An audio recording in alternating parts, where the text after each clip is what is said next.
에스더 7장 말씀 우리가 함께 읽는 새벽입니다. 우리가 쭉 읽어오는 이야기, 극적인 반전이 일어나고 있는 역사가 기록되고 있음을 확인하게 됩니다. 어제 우리가 읽었던 6장의 내용에서는 기고만장했던 이 하만, 그 하만이 오히려 굴욕을 당하고 낮아지는 일이 있게 되고, 오히려 자신이 죽으려고 했던 이 모르드게가 높여지게 되는 그런 반전의 역사가 있었던 것 우리가 함께 살펴보았습니다.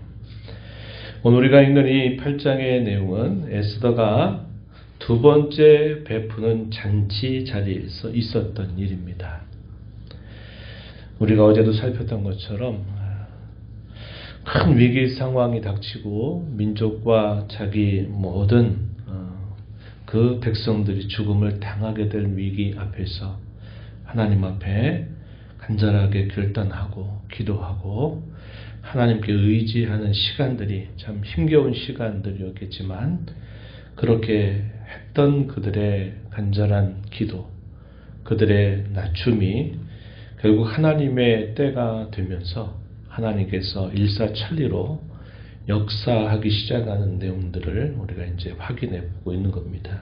그래서 당시에 기고만장하고 교만했던 이 하만이 이제 굴욕을 당하는 일로부터 오늘 이어지는 사건에 보게 되면 결국은 그가 죽음으로 결국 그의 모든 도모가 다 끝나게 되는 것을 우리가 살펴보게 되고, 이 일로 인하여 오히려 당시 포로민으로 살아왔던 이 유다인들은 큰 구원의 기쁨을 얻게 되는 그런 중요한 계기가 만들어지게 됨을 보게 됩니다.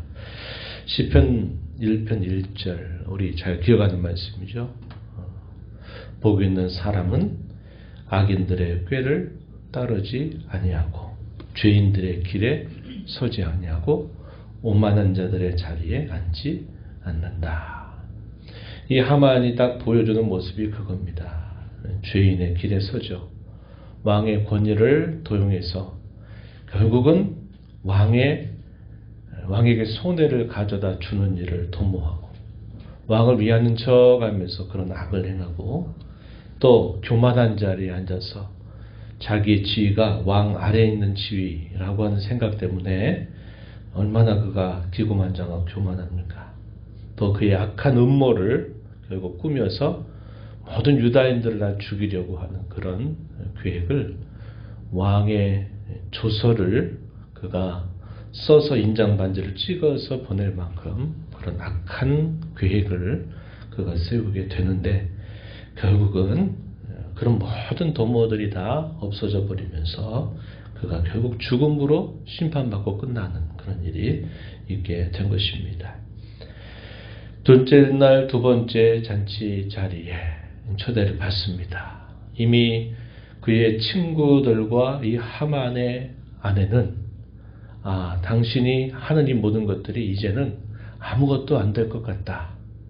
이제 당신이 이런 일을 당한 거 보니까 더 큰 일이 생기겠다라는 말을 이미 들려주었기 때문에 하만이 그런 불안하고 두려운 마음을 가지고 잔치 자리에 나아가게 되었을 것입니다. 왕이 또다시 그 잔치 자리에서 왕후 에스더에게 묻습니다. 그대가 원하는 소청이 뭐냐? 그대의 요구가 무엇이냐? 무엇이든지 말하는 대로 내가 다 들어주겠다. 나라의 절반이라도 달라 하면 내가 주겠다. 그러니 얘기하라 하는 말이 떨어지니까 이 에스더가 대답을 합니다. 내 생명을 내게 주시고 내 민족을 내게 주소서, 이렇게 요청을 합니다. 자기의 생명과 민족을 살려달라는 말이죠. 그래서 도대체 이게 무슨 일인가 깜짝 놀란 겁니다. 에스더는 계속 말하는 거죠. 나와 내 민족이 팔려서 죽임과 도륙함과 진멸함을 당하게 되었습니다. 앞으로 약 11개월 정도가 지나고 나면은 12월 13일 되는 날, 제비를 뽑은 그날 모든 유다인들, 곳곳에 사는 모든 유다인들을 다 죽이고 그들의 재산들을 다 몰수해도 좋다라고 하는 왕의 조서가 이미 다 각 지역에 사는 사람들에게 반포가 된 상황이었고, 당시에 궁이 있었던 이 수상궁 주변에 있는 이 모든 사람들에게도 그 반포가 이미 다 알려져 있는 상태였던 것입니다. 그러한 일로 인하여서 이제 이 에스더가 왕에게 그렇게 요청을 한 겁니다. 나와 내 생명 그리고 내 민족을 살려달라고. 지금 내 민족이 팔려서 죽임과 도륙함과 진멸함을 당하게 되었습니다. 차라리 노비로 팔렸다면 제가 잠잠히 있었겠지만, 이렇게 표현하는 겁니다. 그리고 대적이 1만 달란트를 왕에게 드리겠다 했지만 결과적으로는 그것이 결국은 왕에게 손해를 입히게 되고 말 일이 또 될 것이다 라는 말을 에스더가 왕에게 말을 한 것입니다. 왕이 반응하기를 감히 누가 이런 일을 마음에 품은 자가 있느냐, 그가 과연 누구냐 진노하면서 묻습니다. 에스더가 답변하죠. 대적과 원수가 바로 이 앞에 있는 사람 하만입니다. 이렇게 말을 한 겁니다. 왕이 그 말을 들었을 때 이게 도대체 무슨 일인가 싶었을 거예요. 대단히 깜짝 놀라서 이제 왕이 그 자리를 잠시 비운 겁니다. 잠시 자리를 비우고 있는 동안에 이 하만이 어떻게 합니까? 일단 내가 큰일 나겠다. 내가 왕에게 큰 노를 받겠다. 이런 생각이 드니까 그 의자에 앉아있는 에스더에게 자기의 생명을 구걸하는 겁니다. 제발 좀 나를 좀 살려달라. 예언을 하려고 한 것이었어요. 왕이 나가서 많은 고민 끝에 어떻게 해야 되나 하는 그런 생각을 하고 있던 차에 다시 그 잔치 자리로 돌아와서 그 광경을 보니까 하만이 마치 왕후 에스더를 강간하려고 하는 듯한 모습으로 이 왕의 눈에는 보인 겁니다. 착각을 한 거죠. 그러니까 왕이 그 말을 친히 한 겁니다. 네가 내 왕후 에스더를 강간하라고 이렇게 하느냐 하는 말이 탁 떨어지게 되면서 이제 이 하만은 아마 얼굴이 가려진 채로 끌려나가게 되어버린 것입니다. 그런 상황들의 전말을 누가 알고 있었냐면 내시 가운데서 하르보나라고 하는 사람이 그 모든 사건의 전말을 다 알고 있었던 것입니다. 우리가 읽은 말씀 9절에 보니까 내시 가운데서 하르보나가 왕에게 이렇게 하렵니다. 왕을 위하여 충성된 말로 고발한 모르드게를 달려고 이 하만이 자기의 집에 높이가 50규빗이나 되는 나무를 준비하였습니다. 그 나무가 지금 그의 집에 있습니다. 이 하만이 꾸몄던 모든 일들에 관한 것을 이 내시 하르보나가 알고 있었고 왕에게 그것을 설명을 해주게 되면서 결국은 왕의 명령이 떨어집니다. 모르드게가 아니라 하만을 자기가 만든 그 나무 위에 매달아 죽여라. 결국 그렇게 되면서 결국 하만이 자기가 만든 함정 올무에 결국 자기가 빠져들면서 최후를 맞게 되는 그런 모습이 오늘 우리가 읽은 이 말씀 속에 소개가 되고 있습니다. 통쾌한 부흥이죠. 하나님께서 역사하시기 시작하니까 일사천리로 그 대적의 모든 악한 괴계를 다 드러내고 교만한 그리고 악을 행하는 그 사람이 결국은 자기의 범한 죄에 대하여 무서운 심판을 받게 된 것입니다. 오히려 에스더와 그가 속해 있는 유다 백성들에게는 그 큰 민족적인 위기가 전화 위복의 기회로 바뀌게 되는 겁니다. 우리 하나님의 선하심이 아주 극명하게 드러나고 있다는 것을 보게 되죠. 우리가 누차 확인하는 것처럼 지금까지 읽었던 이 말씀 7장까지 쭉 보면 하나님이라고 하는 표현이 한 번도 등장하지를 않아요. 그들은 포로민 가운데 여전히 나라를 잃은 서름 가운데 이미 그 외국 땅에 오랫동안 살고 있는 포로민 신세였습니다. 하지만 예루살렘으로 귀환하지 못했던 그들이라 하더라도 여전히 하나님은 여전히 포로민 가운데 있는 그 백성들에게도 변함없는 그분의 선하심과 구원의 역사를 베풀어 주고 계심을 우리가 보게 되는 것이죠. 순간적으로 악인들이 형통할 수 있습니다. 대표적으로 이 하만 같은 인물이죠.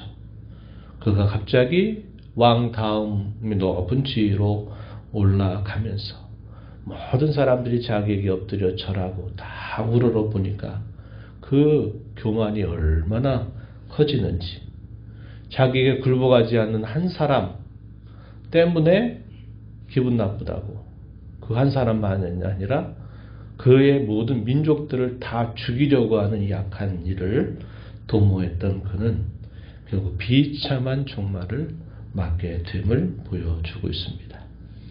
시편 37편에서 그렇게 말하죠. 악인의 형통을 부러워하지 마라. 그들의 종말이 분명히 임하게 될 것이다 하는 사실을 말해줍니다. 반면에 의인들은 잠시 잠깐 고통을 당하는 것 같고 시련을 당하는 것처럼 보이지만 궁극적으로는 형통케 하시는 하나님의 역사를 오늘 이야기는 우리에게 선명하게 보여주고 있다는 겁니다. 그래서 우리 성도는 악인의 형통을 부러워하거나 성도기 때문에, 믿음 때문에 여러 어려움이 당하는 일로 인해서 낭망하고 좌절하지 않도록 우리의 마음을 잘 추스려가는 것이 중요함을 배워야 하겠습니다. 결국 겉으로 일어나는 모든 이런 어떤 전쟁, 싸움, 이런 구도는 결국은 신앙 싸움이고 영적인 싸움임을 우리가 알게 되죠. 이런 일에 우리가 승리해서 우리의 대장 되신 주님을 기쁘시게 해드리는 저와 여러분이 되어야 하겠습니다. 다윗은 이렇게 시편에서 말했어요. 나와 싸우는 자와 하나님 싸워주세요. 나와 다투는 자와 하나님께서 다투어 주세요. 이렇게 기도합니다. 얼마나 그의 기도가 참 우리에게 많은 교훈을 주는지 몰라요. 그가 이렇게 기도할 수 있는 건 뭡니까? 다윗 자신이 하나님 편에 서 있다는 겁니다. 그가 만약에 죄 가운데 있다면 나와 싸우는 자와 싸워달라 그렇게 기도해도 하나님이 들어주시겠습니까? 나의 대적이 곧 하나님의 대적이 된다 하는 것은 내가 하나님 편에 굳게 서 있다라는 것을 나타내주고 있는 표현이죠. 하나님 편에 서 있고 하나님 편에서 살아가게 된다면 우리가 어떤 현실 속에서 겪는 어려움, 또 신앙 싸움에 있어서도 우리는 결국 승리해서 주님을 기쁘시게 해드릴 수 있게 되는 것입니다. 이런 교훈들을 마음을 새기면서 이 하루 남은 삶 살아가는 복된 저와 여러분 되기를 진심으로 축원합니다. 하나님 아버지 감사합니다. 이 새벽에도 저희들을 깨워주셔서 하루의 첫 시간 또 아버지 앞에 나와 찬송 드리며 주시는 말씀을 또다시 읽고 교훈받게 하시고 받은 말씀 붙들고 기도하며 또 이 하루 시작하게 해주셔서 감사드립니다. 나라를 잃은 서름 또 포로민으로 외국 땅 이방 땅에 오랫동안 살고 있는 그 백성들, 한 사람의 그 악한 꾀로 인해서 민족 전체가 진멸될 위기에 처해져 있는 상황을 맞게 되었습니다. 그러한 가운데 또 신앙의 결단과 하나님께 온전히 의지하는 사람으로 인하여서 하나님께서 마침내 이 구원의 역사를 펼쳐 가시되 일사천리로 이런 모든 일들을 이끌어 가심을 보여주십니다. 악인의 형통을 부러워하지 말고 그들의 종말이 어떠함을 늘 살피면서 이 땅에서 저희가 당한 여러 시련이나 어려움이나 또 신앙의 싸움에 있어서 낭망하고 절망하고 물러서지 않게 하시고 저희들이 하나님이 늘 저희 편에 계시고 하나님의 선하심이 언제나 저희 삶에 함께함을 기억하고 하나님 편에 서게 하시며 하나님의 편에서 늘 살아가는 저희들의 삶이 되도록 인도하여 주셔서 하나님이 성도에게 약속하신 그 놀라운 은혜를 경험하며 하나님께 영광 돌리는 삶이 되게 주옵소서. 은혜의 보호자 앞에 나와 아버지 은혜를 구하는 모든 심령들의 간구를 귀 기울여 주시고 응답하시기를 바라며 예수님 이름으로 기도하옵나이다. 아멘.